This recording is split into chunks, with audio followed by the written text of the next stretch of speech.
Ya, salam sehat Pak Ganjar. Terima kasih sudah bergabung lagi dengan Rumah Kebudayaan Nusantara, RKN Media. Ini banyak sekali karena kita absen beberapa waktu, jadi banyak sekali yang mau ditanyakan ke Pak Ganjar. Yang terbaru dulu deh, karena kita siang ini kita baru lihat di berbagai pemberitaan yang paling biasa, yang paling muncul sehari itu kan biasanya terpopuler gitu ya. Tapi terpopulernya menyedihkan ya Pak Ganjar. Sebenarnya kami mau ngajak Pak Ganjar bicara soal nasionalisme karena tampaknya tidak ada cara lain untuk bisa menangkal intoleransi, kemudian meningkat lagi menjadi radikalisme, meningkat lagi dengan aksi teror yang tentu kita tidak inginkan bersama. Kita bicara dulu soal itu Pak Ganjar, soal nasionalisme. Pak Ganjar melihat relevansi atau seharusnya manifestasi nasionalisme dalam konteks saat ini itu seperti apa?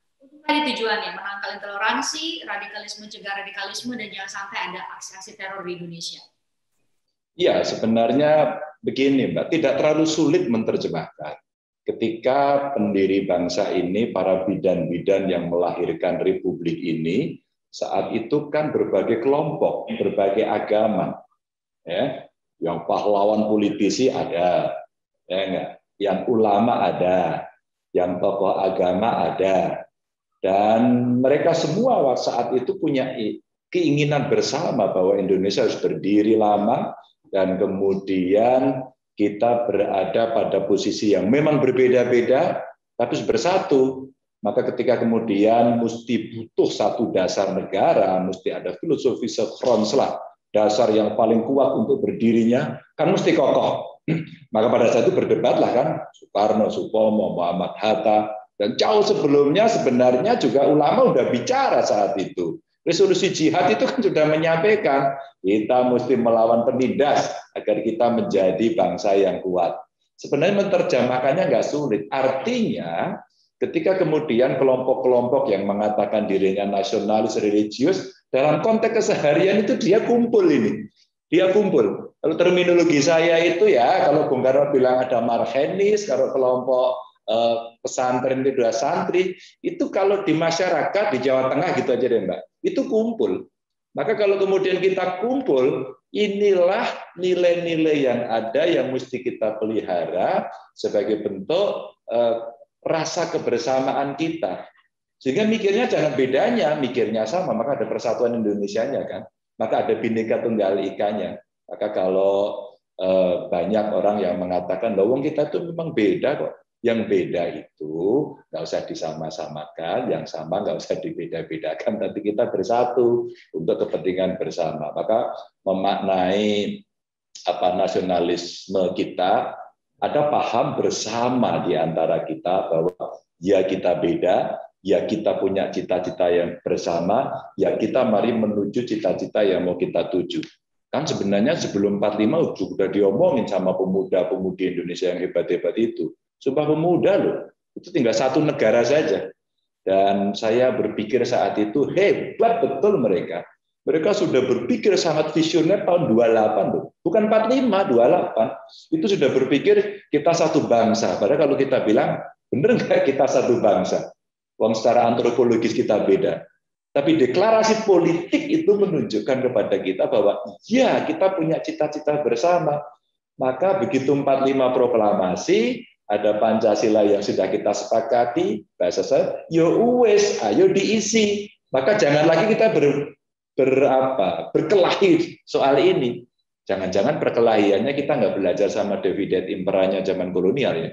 Sehingga kemudian dikasih isu seperti kolam lele yang dikasih makanan, kemudian orang berebut dan kita cakar-cakaran. Kan tidak. Mestinya kita menuju pada cita-cita bersama yang di pembukaan Undang-Undang Dasar itu diberikan. Itu saja sebenarnya. Pak Ganjar bicara soal nasionalisme saat ini, Pak Ganjar tadi bilang bahwa secara sejarah kita ya justru Indonesia berawal dari kesadaran bahwa kita berbeda dan kita punya visi yang sama untuk punya satu negara, punya tujuan bernegara begitu. Kalau Pak Ganjar melihat saat ini, kenapa kita begitu mudah, tadi Pak Ganjar, saya sempat lihat Pak Ganjar di media sosial bilang, ini ada invisible hands nih kayaknya. Anak-anak muda kita sangat menyedihkan kemarin di pelaku-pelaku teror di beberapa waktu ini tuh, dan mereka adalah kelahiran 95 begitu ya, mereka generasi milenial yang waduh kenapa tidak punya mimpi dan justru punya cara yang berbeda untuk mengekspresikan diri. Pak Ganjar melihat anak muda begitu rentan untuk disusupi nilai-nilai yang jauh dari nasionalisme, jauh dari Pancasila, dan kenapa? Ya, enggak Mbak, saya akan membela anak muda. Anak muda itu enggak rentan. Yang paling rentan itu orang tuanya, karena yang ngajarin orang tuanya. Memangnya yang teriak-teriak, yang rame-rame itu bukan tua dia. Dia tua. Ketika kemudian yang tua memberikan contoh seperti itu, memberikan statement seperti itu, maka yang muda kemudian memilih. Dia mau memilih sama tokoh yang merah ini, yang putih ini, yang hijau, yang biru, yang kuning, atau statementnya yang seperti apa, atau pilihan diksinya seperti apa, dia akan follow. Ketika dia memfollow, Mbak, pada konteks kekinian, ada banyak cara. Cara yang dia pilih adalah apakah kemudian dia akan cukup serius, dia masif, akan belajar memilih guru yang benar. Atau kemudian dia akan mengikuti era sekarang kekinian yang serba instan. Maka kemudian dia mengacu pada hal-hal yang sifatnya praksis. Mohon maaf. Kemudian dia menggunakan search engine semacam googling, terus kemudian dia mengikuti medsos yang dulu pernah ada yang ngomong, tapi saya lupa ngomong kepada saya, bahwa kepinterannya hanya satu kalimat. Kepinterannya hanya satu kalimat. Karena apa? Dia membaca dalam satu karakter di dalam medsos dan seolah-olah itu benar. Seolah-olah itu benar. Tidak ada konfirmasi, ya, tidak ada klarifikasi, tidak ada tabayun. Maka kemudian yang terjadi akhirnya, apakah anak-anak muda kita rentan? Tidak. Karena anak mudanya dicekokin oleh yang tua. Yang tua juga mesti tanggung jawab. Enak aja. Gitu kan? Artinya kemudian kita luruskan kembali. Karena Indonesia ini tumbuh, berkembang, tidak begitu-begitu saja. Ada kemudian yang mempengaruhi dari faktor eksternal. Geopolitik umpama. Arab Spring umpama. Emangnya Arab Spring juga begitu saja? Tidak. Pasti ada pengaruh globalnya. Apakah mungkin dari Amerika, apakah dari Eropa, dengan segala kepentingannya. Dulu rebutannya apa sih Mbak? Kan energi. Ketika kemudian terjadi setelah Perang Dunia Pertama, kemudian Perang Dunia Kedua, kan orang bagaimana agar bisa mendapatkan resources lebih banyak kan? Menjajah. Terus kemudian isunya ya kita dulu dijajah Belanda karena apa sih? Katanya mencari rempah-rempah, tapi kan tidak hanya rempah-rempah. Terus kemudian sumber daya alam, eksploitasi dan sebagainya sampai semegur-geronya menggunakan cara-cara pendekatan agama dan budaya masuk ke Aceh dan kemudian pecah belah dan sebagainya caranya untuk masuk dengan pendekatan-pendekatan yang seperti itu. Nah, hari ini kemudian kita melihat apakah kemudian anak-anak muda rentan, kalau melihatnya dari anak mudanya menjadi iya. Karena apa? Dipengaruhi oleh yang tua. Tapi kalau saya enggak, saya akan bela yang muda, karena yang tuanya harus dijewer. Maka Mbak, ada in practice saya langsung menjewer yang tua. Umpama melalui pendidikan, yang ngomong di pendidikan itu bukan anak muda, gurunya udah tua itu gitu kan, setidaknya senior ya. Terus kemudian yang ngoceh, yang teriak, yang berkicau di medsos ya apa?